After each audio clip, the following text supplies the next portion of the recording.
नमस्कार मित्रांनो, सर्व स्वामी भक्तांना स्वागत आहे। आज आपण ज्या विषयावर बोलणार आहोत तो खूप महत्त्वाचा आहे आणि विशेष म्हणजे ज्यांना श्री स्वामी समर्थ महाराजांचे पारायण करायचे आहे पण काही कारणामुळे जमत नसेल, त्यांनी काय करावे याबद्दल आपण आज या व्हिडिओमध्ये जाणून घेणार आहोत।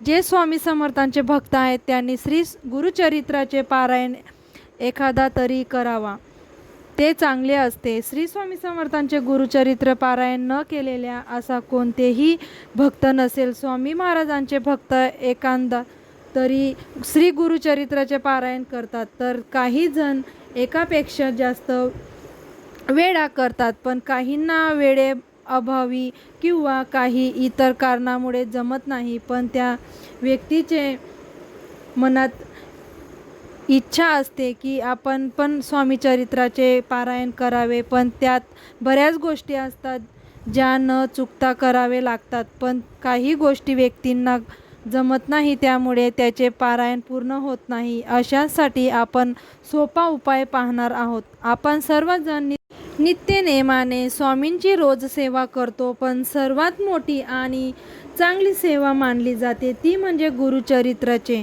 पारायण। असे बरेच भक्त आहेत जे वर्षातून 1 ते 2 किंवा 3 वेळा पारायण करतात। दत्त जयंती आधी सर्वजण पारायण करतात, तर काही जण नवरात्रीमध्ये पारायण करतात। यातील बरेच भक्ती 7 दिवस, 3 दिवस, तर काही 1 दिवसात पारायण पूर्ण करतात। गुरुचरित्राचे पारायण केल्याने आपले मन शांत होते आणि मनात असलेली इच्छा पूर्ण होण्यास मदत होते। स्वामींच्या आशीर्वादाने आपल्यावर राहतो, स्वामींची कृपासृष्टी आपल्यावर चांगली राहते आणि आपणच जी स्वामींची सेवा करतो त्याचेही लाभ मिळतो। त्याचबरोबर गुरुचरित्र पारायण करताना त्याचे नियम पाळावे लागतात, अन्यथा पारायणाची लाभ आपल्याला मिळत नाही। पारायणाचे नियम खूप कडक असतात। बऱ्याच भक्तांना गुरुचरित्र पारायणचे नियम पाळणे शक्य नसते। काहींना आजारपणाचा त्रास असतो, काहींना नोकरीसाठी लांब जावे लागते। ज्या भक्तांना 52वा अध्याय असलेला पारायण करायला जमत नाही किंवा शक्य होत नाही, अशांनी हा श्लोक मनापासून बोलावा। सकाळी आपण देवपूजा करताना हा श्लोक म्हणावा, रोज असे केले तरी चालेल।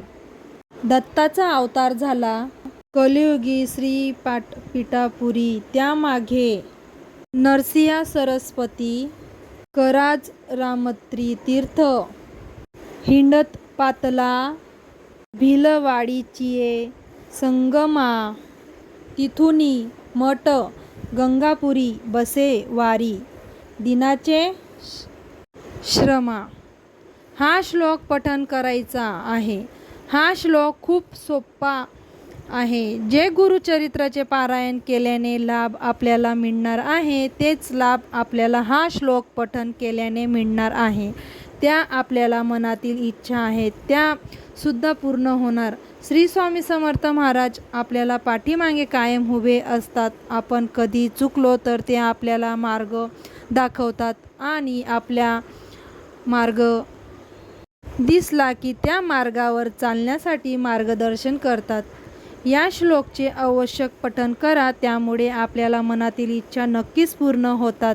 असेच स्वामी भक्ती आणि सेवाचे व्हिडिओ पाहण्यास आमच्या या गुंजन यूट्यूब चॅनलला लाईक, सबस्क्राईब नक्की करा। धन्यवाद।